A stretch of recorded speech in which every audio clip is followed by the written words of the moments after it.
好的，朋友们，今天的轉會新聞異常豐富。利物浦想引進巴爾克拉，大巴黎開出了估值。皇馬即將搶走大巴黎的迪奧曼德，對此 PSG 非常不滿。反手又想介入皇馬對羅德里的轉會談判。還有阿森納想簽下皇馬維尼修斯的事正在一步步推進。那麼咱們一個個說，今天視頻的下半部分還將對阿森納近期的動態進行盤點。所以如果喜歡，希望您能動動小手指，點個讚或者評論熱推分享一下，感謝您的訂閱。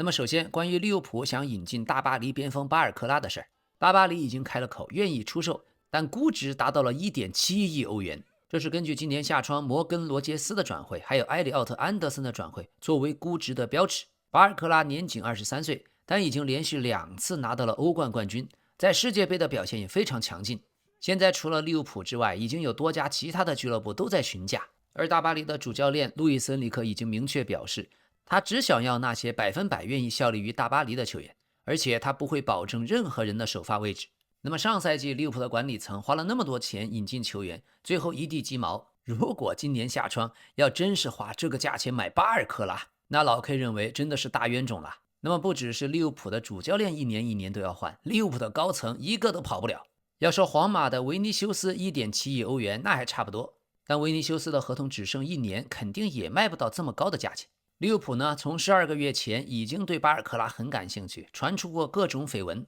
12個月前當時的報道說轉會費大概7000萬英鎊左右，可當時說利物浦呀不想簽下任何球員來阻礙自己恩古莫哈的成長。而目前在英超的最高轉會記錄是利物浦在12個月前為了伊薩克向紐卡支付了 1.25 億英鎊，而現在大巴黎估值的 1.7 億歐元，也就是 1.45 億英鎊。無論如何，只有大巴黎自己覺得價格合理。老 K 先表明態度，如果這筆轉會成型啊，我估計 1.2 億歐元就差不多了。現在的情況是，巴爾克拉在大巴黎確實最重要的比賽很少讓他打，主教練恩里克最喜歡的3叉戟是鄧貝萊、杜埃和 K77， 所以從球員的角度，巴爾克拉必須離開巴黎，而巴黎隊自己也希望繼續加強邊路的實力，所以過去巴黎隊非常關注揚迪奧曼德，可沒想到皇馬突然出手，這也讓大巴黎非常生氣。另外，巴黎隊還看上了阿克利烏什，但這是另一件事。眼下，大巴黎認為自己 1.45 億英鎊1.7億歐元的估值對巴爾克拉是合適的。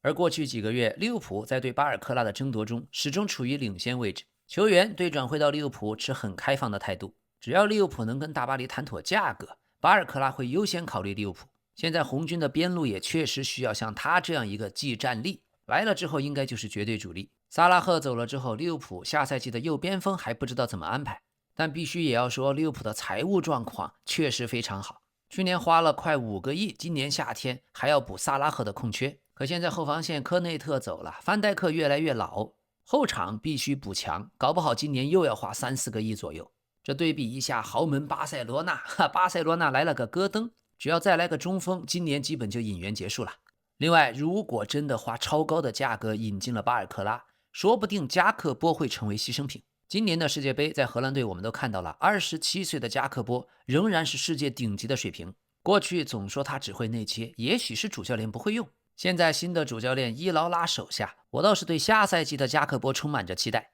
但現在加克波是利物浦隊內交易價值最高的球員之一，熱刺也正在跟他傳出轉會的緋聞。那麼試想一下，如果利物浦今年夏天出售加克波引進巴爾克拉，那麼心理價位起碼要賣到7000萬英鎊左右，有了這筆轉會收入，也就能支撐利物浦拿下巴爾克拉。還有除此之外，今年夏天利物浦已經簽下了左邊鋒穆尼奧斯，所以最近利物浦的名宿赫斯基也已經表態，從資金層面考量，俱樂部的確應該斟酌要不要出售加克波。不過說實話，真要走了，大家還捨不得。加克波無論在俱樂部還是國家隊，踢球總是勤勤懇懇、兢兢業業的。好，另一方面，拜仁慕尼黑過去也考察過巴爾克拉，6月份還主動聯繫了大巴黎，了解球員的情況。但是現在拜仁對巴爾克拉的興趣陷入瓶頸，暫時沒有繼續推進巴爾克拉的引進計劃。這主要是拜仁隊內所有的核心球員都比較穩定，下賽季都會繼續留隊。拜仁的3叉戟凱恩、路易斯·迪亞斯、奧里塞位置都很穩固，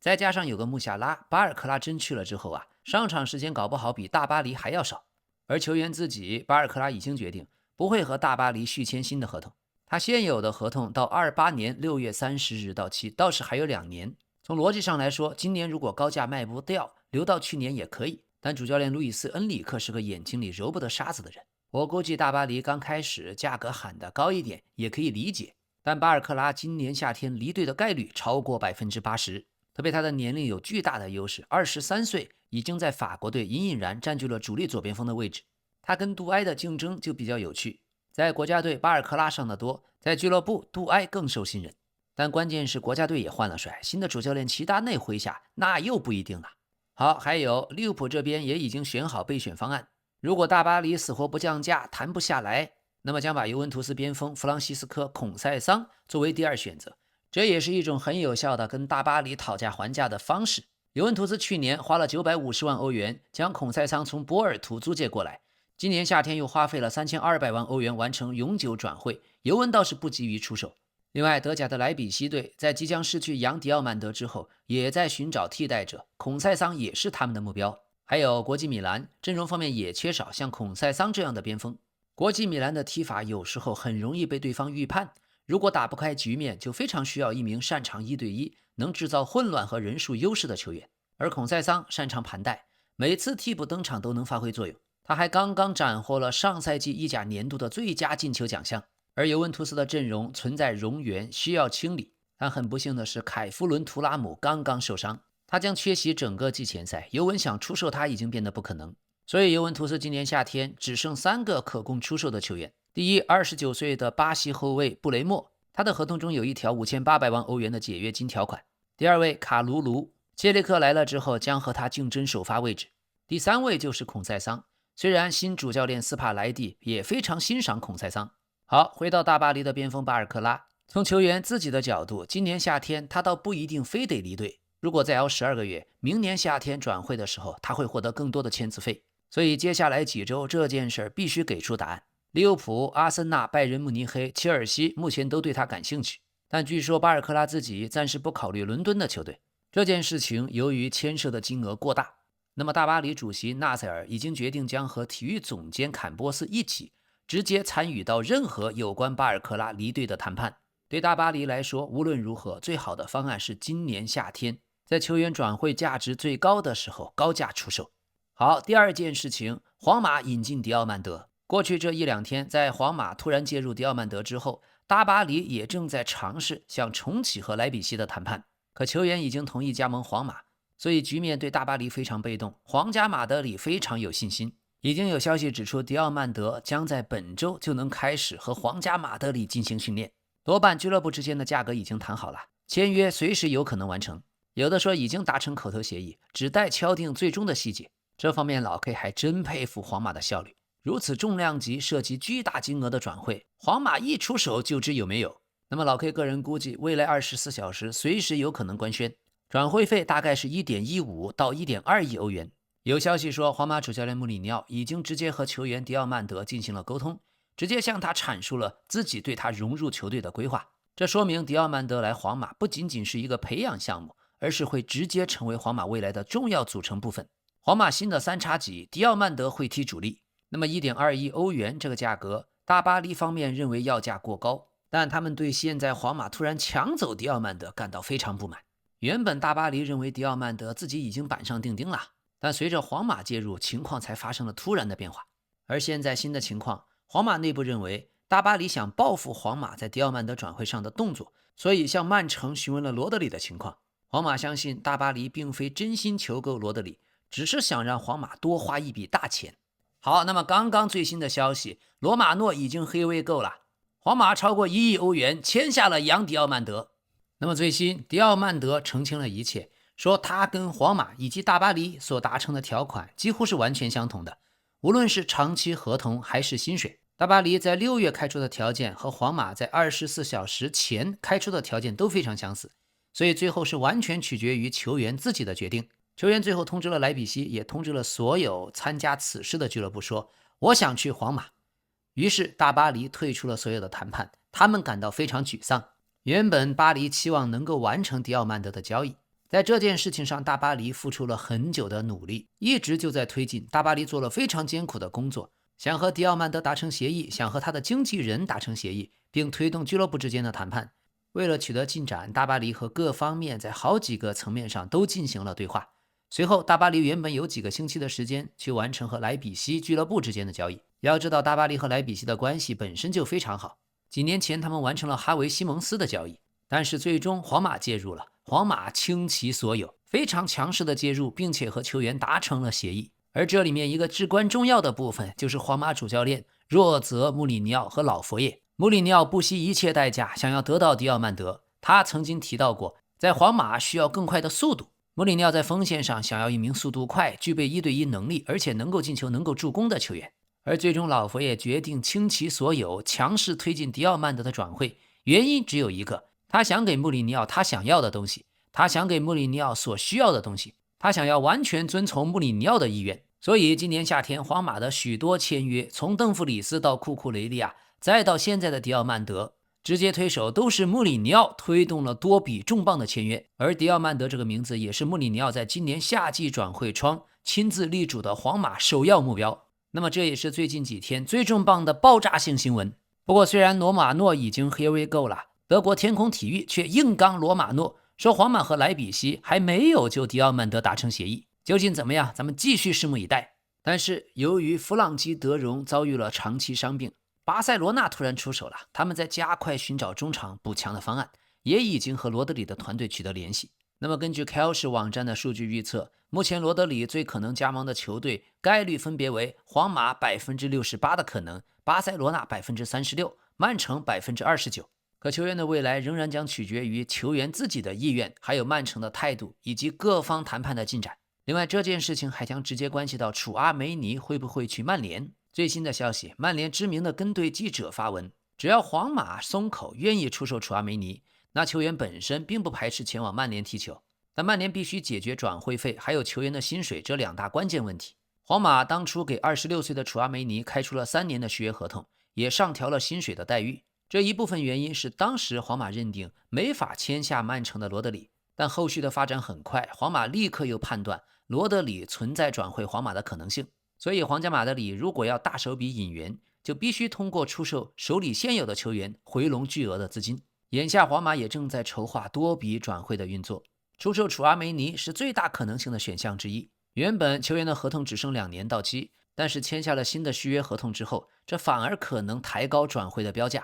而曼聯方面過去就一直非常欣賞楚阿梅尼，也清楚球員現階段在皇馬過得很開心。但如果皇馬不再需要他，楚阿梅尼願意離隊，曼聯會是他考慮的下家。只是最重要的轉會費肯定高，球員的薪水也高。當然市場上也有其他名氣更低的中場，甚至有向曼聯毛遂自薦的。但曼聯很清楚，其他的聯賽球員來到對抗強度全球最頂尖的英超，都需要一段很漫長的適應週期。所以相比之下，選擇楚阿梅尼從競技的角度風險是最小的。但還有一點，即便羅德里正式加盟，皇馬主教練穆里尼奧完全可以安排這2個人搭檔，組成雙後腰體系共存。所以皇馬對曼聯打探楚阿梅尼的態度很淡定，今年夏天並沒有非得出售楚阿梅尼的計劃。所謂簽下羅德里就必須放走楚阿梅尼，這種說法是不存在的。皇馬從來沒有將這2個人視作彼此的替代人選。於是曼聯也認清了現實，現階段無論皇馬還是楚阿梅尼本人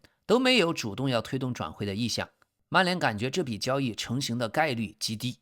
好，關於羅德里，曼城已經開出了要價8000萬歐元，這個數字和皇馬願意支付的金額相差很遠。皇馬高層不想為羅德里支付超過6000萬歐元的價格，談判將從5000到6000萬歐元這個基礎上開始。而羅德里自己已經表態，非常渴望在伯納烏踢球，他自己願意接受低於在曼城收入的薪水。所以為了回到西班牙，為了去皇馬踢球，羅德里願意犧牲自己的收入，这一點老 K 很欣賞。所以接下來2筆超級交易很可能改變歐洲足壇今年夏天的格局。羅德里是其中之一，另一筆是阿森納正在探索簽下維尼修斯的可能性。如果這2筆交易最終同時發生，今年夏天的轉會市場將是超級地震。但同時，如果阿森納選擇簽下維尼修斯，那麼再引進小蜘蛛阿爾瓦雷斯的可能性會大大降低。現在第一，維尼修斯和皇馬的續約談判長期陷入僵局，即使老佛爺親自介入也沒有改變這個局面。第二，皇馬即將引進科特迪瓦邊鋒楊迪奧曼德，這就為維尼修斯出走皇馬提供了背景。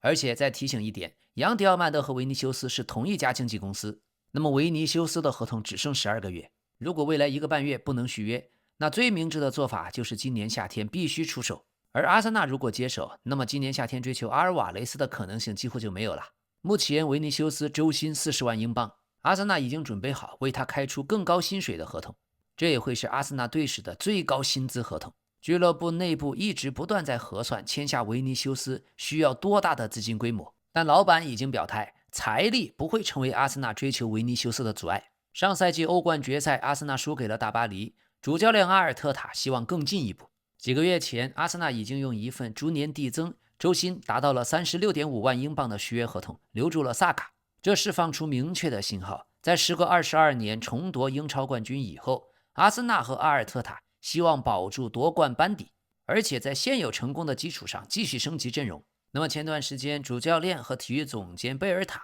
一直在考察邊路引援的目標，也曾經深入討論過巴爾克拉，但由於大巴黎的要價過高，利物浦和阿森納都還沒有發起實質性的報價。但是老 K 預計，皇馬主教練穆里尼奧是堅決不會批准出售維尼修斯的。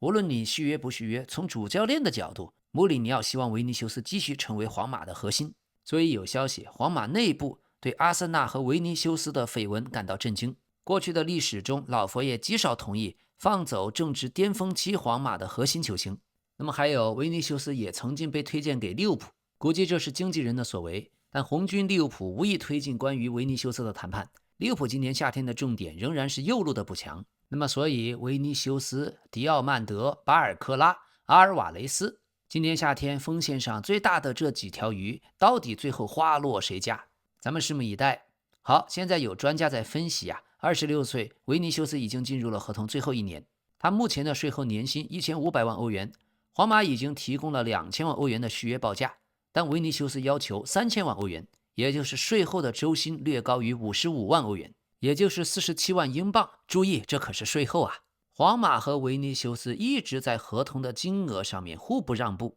過去這個僵局已經持續超過18個月。所以專家認為，當你把這些數字放在一起考慮，你很難想象阿森納或者其他任何英超俱樂部能夠匹配維尼修斯的薪水。什麼概念呢？阿森納目前隊內頂薪是薩卡，他的稅後大概1100萬歐元，而維尼的稅後1500萬歐元。皇馬已經想提供2000萬，他都不要。維尼要求的是3000萬歐元的稅後，嚯，接近於3倍薩卡的薪水啊！那麼還是拭目以待吧。但提醒大家，轉會市場非常複雜，這也有可能是阿森納明修棧道，暗度陳倉。阿森納的目標到底是維尼修斯還是阿爾瓦雷斯？到底哪一個是佯攻，哪一個才是真正要簽？這也引起了蝴蝶效應，讓巴塞羅那的管理層和球迷想入翩翩。首先，從巴塞羅那有意引進阿爾瓦雷斯消息傳出之後，馬德里競技就出人意料的非常強硬。而在皇馬的主席競選期間，老佛爺又突然介入，爆出了1.5億歐元想買小蜘蛛，卻被拒絕。所以巴薩就很難了。馬競高層已經無數次表態，不會接受巴薩任何報價，無論1個億、1.5個億還是2億歐元都不接受。但馬競卻願意聽取西甲聯賽以外的其他方案。可是球員又告訴俱樂部自己只接受轉會巴薩。所以對馬競來說，阿森納介入阿爾瓦雷斯，這甚至一度被認為是制勝的一張牌，接近1個億歐元的轉會費，而且還能將阿森納的澤凱賴什加入交易。澤凱賴什這名球員的特點也非常適合西蒙尼的戰術體系。但是如果阿森納真的改變計劃，轉而嘗試引進維尼修斯，那有一種可能，很大程度上也許是因為阿爾瓦雷斯球員本人根本不願聽取阿森納的方案。所以您終於听明白了，整個轉會市場現在盤根錯節，牽一髮而動全身，大家都糾纏在了一起。但如果維尼修斯不走，那麼穆里尼奧已經在構思迪奧曼德加上姆巴佩加上維尼修斯，這會組成新皇馬的魔幻三叉戟。中場由貝林厄姆提供支持，雙後腰羅德里加楚阿梅尼，或者羅德里加巴尔韦德，替補還有個卡馬文加，想想都爽啊。總之啊，金西北已經亂成了一鍋粥，這也是夏窗轉會市场最精彩、老 K 最喜歡的局面。另外，今天的重磅新聞還有桑托斯前鋒巴西巨星內馬爾在2-2戰平沙佩科人的比賽中展現出非常囂張跋扈的態度，讓俱樂部上下都很不滿。在這場比賽中場休息的時候，內馬爾指責了隊友邦滕波和中後衛阿納尼亞斯，可關鍵是態度極其不尊重，這讓桑托斯所有的球員、教練組和管理層都非常不滿，因為他對年輕球員的指責完全超出了更衣室當中應該有的限度。尤其是他罵邦滕波是狗屎，還諷刺這名中場球員，說他明年就只能去踢巴乙聯賽，去面對在巴甲現在墊底的沙佩克恩斯。還有他對中後衛阿納尼亞斯的指責同樣也非常過火，他的指責甚至擾亂了這名中後衛的心態，下半場不慎打進了一個烏龍球。而這場比賽上半場結束前，桑托斯憑借內馬爾的進球1-0暫時領先，但是在下半場剛開始短短10多分鐘就連丟2球，直到比賽最後階段才由內馬爾罰进點球，艱難的扳平。所以俱樂部內部認為這個事件影響了球隊整體表現。下半場剛開場就連丟2個球，這說明球隊現在和頭號球星內馬爾之間有劇烈的摩擦。要知道，這可是內馬爾隨巴西國家隊在世界杯上遭遇了滑鐵盧後重返巴西賽場的首秀。那麼現在大家都看到了，內馬爾和隊友的關係非常糟糕，而且除了更衣室的表現，內馬爾在場上的行為也讓隊友非常不舒服。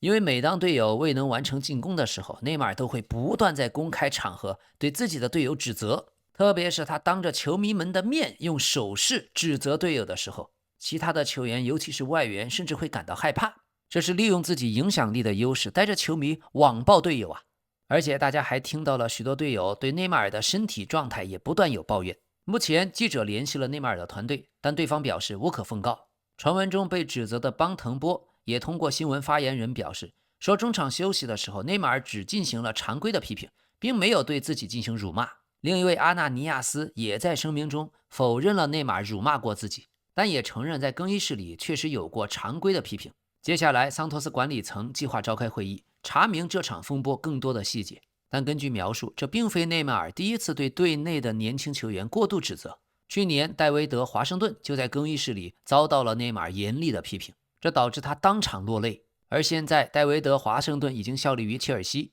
還有，在今年年初的一次訓練中，內馬爾覺得自己受到了不尊重，當着所有人的面扇了小羅比尼奧一記耳光。這名年輕球員是羅比尼奧的兒子，他甚至通過庭外的途徑通知俱樂部要處理這起暴力事件。事後，內馬爾向他進行了公開道歉。所以這一次內馬爾又這樣做，讓球隊的氛圍變得更加沉重。他的行為破壞了自己在年輕球員心中的形象。這些年輕球員原本都將他視為偶像，而且充滿敬意，但對他這樣的做法感到非常失望。還有前幾天，桑托斯隊4-1大勝了委內瑞拉的球隊，鎖定了16強的席位。可那一天，內馬爾卻去參加了一場撲克錦標賽。這個事件在網絡上也不斷發酵，內馬爾表示非常不高興，也回懟道：“管好你們自己的事吧。”內馬爾甚至在這一次打進首球之後，還做出了一個打撲克牌的慶祝動作，這也是一種回懟，從而讓撲克牌再次成為外界熱議的話題。好，最新的消息，內馬爾通過社交平台發布了視頻，他強調當時只是全隊在更衣室裡彼此提出要求。內馬爾要求外界停止散布虛假的消息。內馬爾說道：“有消息說我在更衣室裡批評了年輕球員，這完全是謊言。散播這種消息的人，請不要再這樣做了，不要這樣做，不要撒謊，不要再撒謊。你們可以去問當時在更衣室裡的任何一個人，根本不存在專門批評年輕球員這件事兒。這一點我不會接受。從現在開始，我不會再接受你們繼續在網上散播這些謠言，明白嗎？我們一起面對，就這樣。那些炮製這些惡意虛假報道的人，你們什麼都不知道，你們根本不懂足球，也不在球隊之中，從來沒有成為過球隊的一員，所以請閉嘴吧。”好，那麼巴西環球體育這篇報道到底是不是謠傳？未來老 K 將繼續跟蹤。那麼昨天，西班牙隊新的世界杯主教練德拉福恩特接受了阿斯報的專訪，他詳細解釋了西班牙的打法是如何一步步形成並且延續至今的。在談到國外的同行來打聽或者計劃效仿西班牙的打法的時候，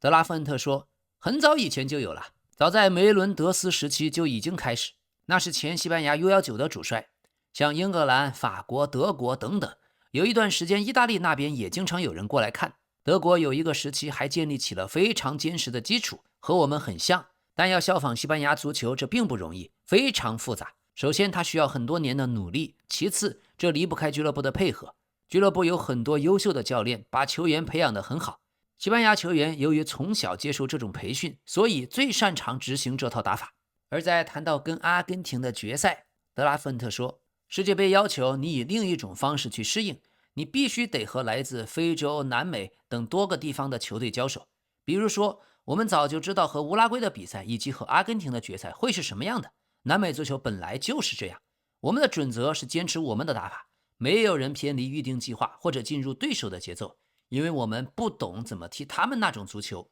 那是對手更擅長的那種打法。如果我們要像那麼踢，我們會輸，而且會輸得很慘。但是在我們的打法裡，我們是最強的。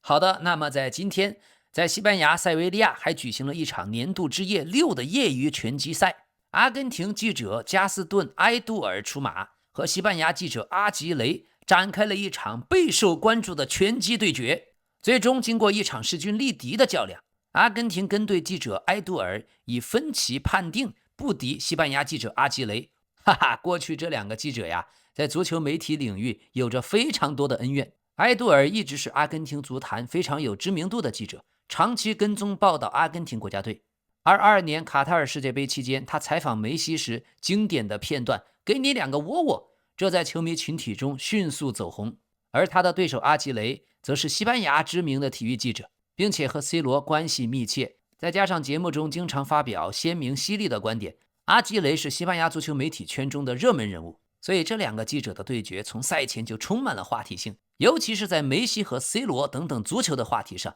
雙方此前都多次表達不同觀點。這一場兩個記者的拳擊比賽也是真正足球媒體圈隔空交鋒的延續。這一場拳擊賽最後體能成為了重要因素，阿根廷記者埃杜爾有些體能不足，而西班牙記者阿吉雷則在最後幾分鐘保持了更好的狀態。最終3名裁判經過評分，以分歧判定將勝利給了西班牙記者阿吉雷。但是阿根廷記者埃杜爾也依然成為了當晚的焦點人物。像比賽前他的出場儀式引發了大量關注，他身穿 T 恤走入拳台， T 恤上還印有一段字：阿根廷的馬爾維納斯群島。這引發現場阿根廷球迷的巨大歡呼，同時也在社交媒體引發巨大的爭議。而西班牙記者阿吉雷的登場同樣非常具有話題性，他還通過了一段視頻，在賽前完成了和 C 羅的夢幻互動。視頻中，阿吉雷向 C 羅展示了自己的拳擊動作，還和 C 羅進行了交流。隨後，他拿着世界杯的複製獎杯，身披西班牙的國旗，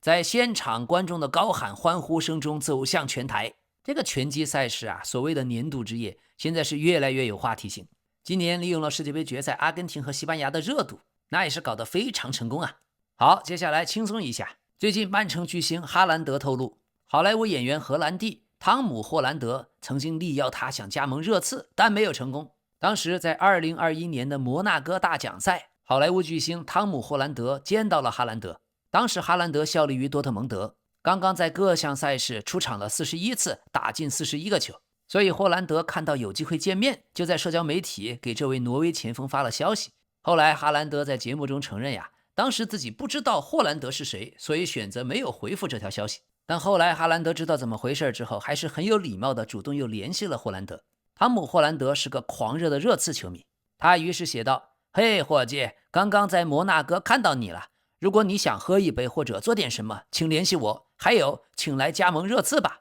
可哈蘭德回復道：現在我不太確定熱刺的情況，但未來誰知道呢？1年後哈蘭德加盟了曼城。哈哈，多說一句啊，過去關於荷蘭弟的採訪，主持人問他如何在自己拿奧斯卡和熱刺拿聯賽冠軍中間做選擇，荷蘭弟毫不猶豫地選擇了熱刺拿英超冠軍。看來這是真正的球迷啊。好，另外美國國腳普里西奇近日被拍到和鄉村音樂歌手梅根·莫洛尼一同現身了納什維爾，這引發了兩人已經戀愛的傳聞。從酒吧發布的視頻可以看到，普里西奇和莫羅尼一同欣賞現場的音樂，兩個人都帶着笑容，互動非常親密，而且他們在社交媒體上一直互相關注，也不是第一次被發現有聯繫了。梅根·莫羅尼可是美國這2年非常火的鄉村音樂小天後，讓我們共同祝福他們早日找到真愛。還有托特納姆熱刺最近抵達新西蘭要踢友誼賽，球員和教練組剛到就受到了毛利族的歡迎。而這種傳統的歡迎儀式叫 hongi， 鼻子和鼻子，額頭和額頭要相碰，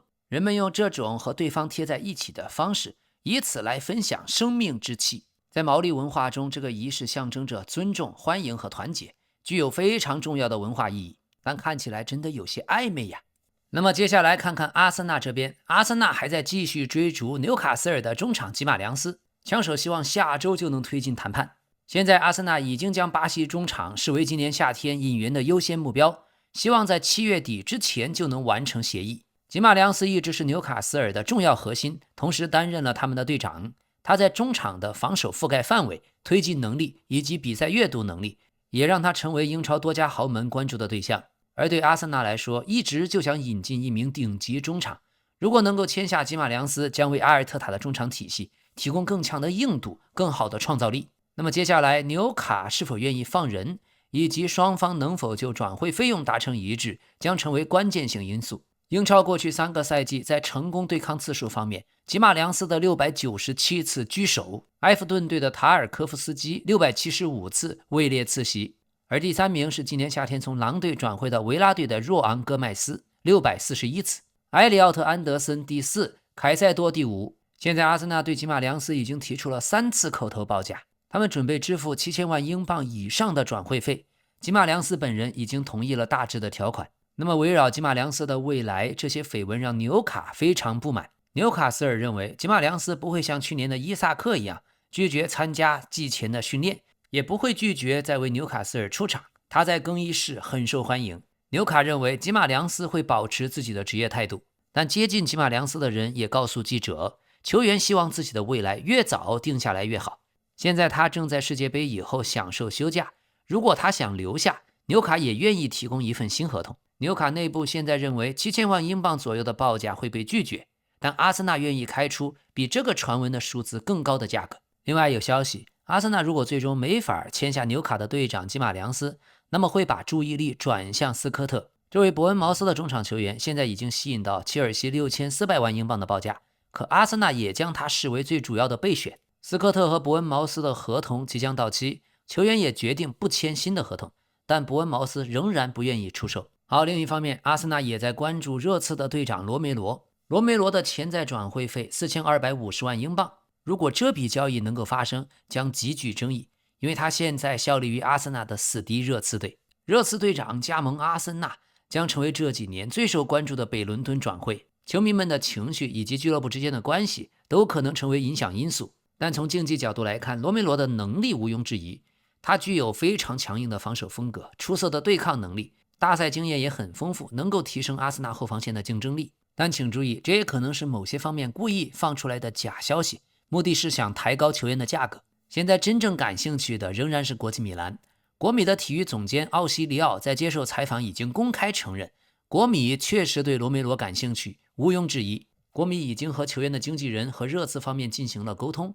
後續發展拭目以待。另外，國米希望控制這筆交易的總成本，一方面球員薪資方面想從目前的650萬歐降到500萬歐左右，而合同年限則從他現有的2029年延長到2030年甚至2031年，這相當於羅梅羅合同期內的總收入穩中有升。另一方面，轉會交易，國米希望用一份租借並且附帶強制買斷條款的報價，固定轉會費3500萬歐元，含獎金總額4000萬。但這只是國米單方面的想法，羅梅羅才28歲。儘管有消息說球員方面已經同意加盟國際米蘭，但熱刺的要價和球員的薪水方面仍然是未知數。好，這2天阿森納17歲的後衛卡倫哈米爾也和球隊簽下了個人首份職業合同。在青訓方面，阿森納仍然堅持優良的傳統，保持穩步的發展。還有今天阿森納已經簽下了卡迪夫城16歲的天才中場阿克塞爾·東切夫，協議已經達成 Here we go。東切夫去年10月就已經成為卡迪夫城隊史上最年輕的出場球員，